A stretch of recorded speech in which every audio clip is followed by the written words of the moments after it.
Salut, c'est Sarah et aujourd'hui je t'emmène tester deux cafés de youtubeurs. On va tester d'abord le café Maru qui a été ouvert par Louis San et Marie Palot et ensuite le café Mousse qui a été ouvert par Natou. Récemment Louis San a fait une vidéo pour parler de la concurrence de son restaurant et j'ai trouvé ça très cool et je me suis dit que nous aussi on allait tester ces restaurants, d'autant que celui de Louis San c'est un restaurant japonais et coréen et nous pour le coup on est totalement neutre, enfin quoique parce que c'est des personnalités que j'aime globalement beaucoup donc je vais essayer de mettre ça de côté et juste juger les restaurants. C'est parti! Bienvenue à Paris. Pour ceux qui ne sont pas abonnés à cette chaîne, d'ailleurs pense à t'abonner si cette vidéo te plaît, je travaille depuis le Japon et j'étais à Paris pendant 1 mois et demi puisque j'étais en attente de mon visa travail. Étant en France pendant une durée indéterminée, j'ai voulu continuer à te proposer du contenu, cette fois pas depuis le Japon, mais depuis la France. Et j'en ai bien sûr aussi profité pour revoir mes proches.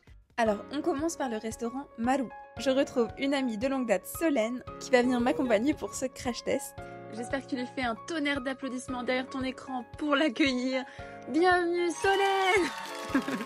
Bon, je m'égare. La déco est vraiment très sympa avec du bois, ces jolis arbres décorés de guirlandes, les petits galets au sol. À l'étage, le vert couleur matcha sur les murs. On voit que tout a été très bien travaillé. Au niveau du menu, il y a du choix. Au rez-de-chaussée, c'est donc plus un café coréen. Il y a des croffles, j'y reviendrai tout à l'heure puisque je les ai aussi testés. Et à l'étage, c'est donc plus le restaurant japonais. On a d'ailleurs le chef pâtissier qui est tout le temps présent derrière son comptoir comme au Japon. Et c'est très sympa parce qu'on peut le voir travailler. Il nous apporte les pâtisseries, il y a vraiment un côté authentique. Pour le midi, on est partis toutes les deux sur la suggestion du chef à 25 € et on a un menu très garni avec 10 temari sushi, 2 kuroke, des croquettes à la patate douce, 3 torikara, du poulet frit, une soupe miso et en dessert, une pâtisserie japonaise. Donc vraiment, il y a du choix et tu en ressors le ventre plein. Maintenant que je monte cette vidéo, je me dis que c'est pas si étonnant que j'ai pris 1 kg en France. Bref, si tu n'as pas vu la vidéo d'explication de Louis San, les temari sushi, ce sont en fait des sushis plus petits, avec un petit peu moins de riz, plus ronds, plus jolis, et on peut faire plus de choses au niveau des goûts, puisqu'il y a plus de légumes, plus de choix. Je n'en avais jamais entendu parler, mais je me suis demandé si les Japonais en avaient déjà entendu parler. J'ai donc demandé à mon copain s'il connaissait, et voilà sa réponse. Temari sushi wakaru? わかりません。本当？はい。見たことない？知りません。全然？はい。ポリスにはルリスみたいな強いウィリを、ストロングウィリをアクトして見せました。On s'égare et j'ai aussi demandé à ma collègue Nozomi si elle connaissait. Elle connaissait et m'a expliqué que c'était originaire de Kyoto, qu'elle en avait déjà goûté et comme c'est plutôt pratique, petit et joli, les gens aiment bien les servir lors de réception à la maison. Alors pour la dégustation, tout ce qui est autour des temari sushi, j'ai adoré. C'était vraiment très bon, tu sens que tout est fait maison. J'adore les croquettes à la patate douce, elles sont trop bonnes. Le poulet frit est super bon. Même la salade, tu sens qu'elle est faite maison. Même au Japon, quand tu l'achètes dans un combini, elle est pas hyper bonne. Là, tu sens qu'elle est vraiment fraîche et c'est très bon. Les temari sushi, bon point pour l'originalité. Celui à l'aubergine. Il y en a avec de l'aubergine, du poivron. C'est des choses que je n'avais jamais goûtées. Vraiment. Soso va nous tester le dessert. Solène en stress. Attention. C'est vrai, c'est pas mauvais. C'est un peu gluant quand même. Mais ça va, c'est pas mauvais. Est-ce que t'aimes bien les mochis? De base, non. De base, je trouve ça dégueu. Bon bah Soso n'aime pas les mochis. Donc on va dire que son avis ne compte pas. Bon déjà moi j'aime bien les mochis.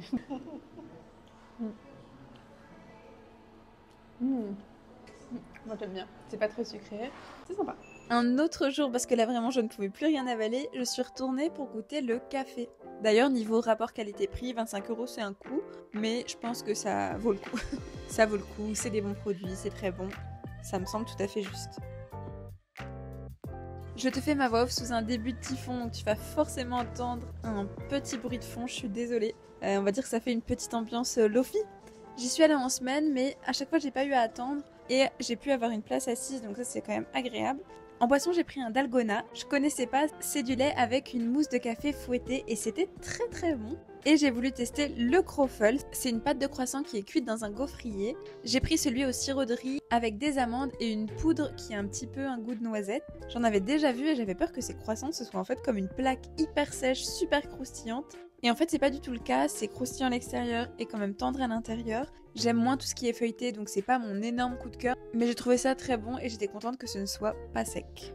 Globalement très bonne expérience au Café Malou. Maintenant je t'emmène au Café Mousse. On se retrouve maintenant dans le café ouvert par Natou, le Café Mousse, qui est situé dans le 4e arrondissement à côté du centre Pompidou. Et là aussi, la déco est toute jolie, c'est très travaillé. Dehors, tu retrouves des petites tables roses, des fleurs. À l'intérieur, c'est très cocooning, très joli. Mais la particularité de ce café, c'est que c'est à la fois un salon de coiffure et un café. J'ai testé la partie coffee shop avec un café latte et le fameux brownie que tout le monde recommande, qui est super généreux. Sur le moment, le café m'a semblé cher, je crois que c'est 6 €, mais déjà il est délicieux et je pense que je me suis simplement un peu trop habituée au prix du Japon où tu peux avoir des cafés latte pour 2 à 4 € quoi.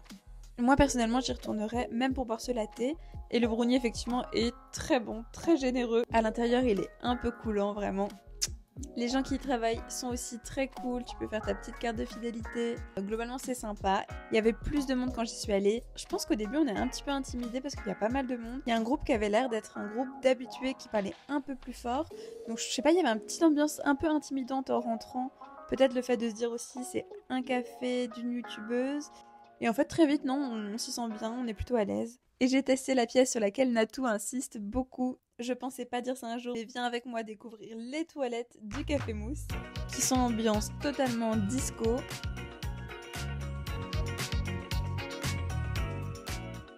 Voilà pour ces 2 visites, globalement ça m'a beaucoup plu. Je pense que l'objectif quand tu es youtubeur et que tu ouvres un restaurant ou un projet comme ça, c'est que le lieu vive sans toi. Les gens vont venir parce qu'ils te connaissent, mais l'idée c'est que les gens reviennent et pas seulement parce que c'est ton restaurant mais parce que ça leur plaît et que le service est intéressant. Et je pense que les deux ont bien relevé le défi. Il me semble que Louis va continuer de faire évoluer le concept et la carte, notamment peut-être en ouvrant le restaurant le soir. Donc ça va clairement continuer d'attirer de nouvelles personnes et de faire revenir les gens pour découvrir de nouvelles choses.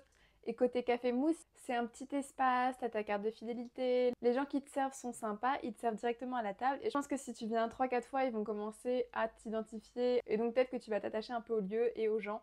En tout cas, on sent qu'il y a vraiment eu énormément de travail dans les 2 cas. Toi, si tu es déjà allé, dis-moi ce que t'en as pensé. Pense à t'abonner, nous mettre un j'aime, commenter, ça nous aide beaucoup. Vous avez été d'ailleurs plus nombreux à commenter ma dernière vidéo et ça m'a fait super plaisir. Et je te dis à très vite pour des nouvelles vidéos depuis le Japon. Bye!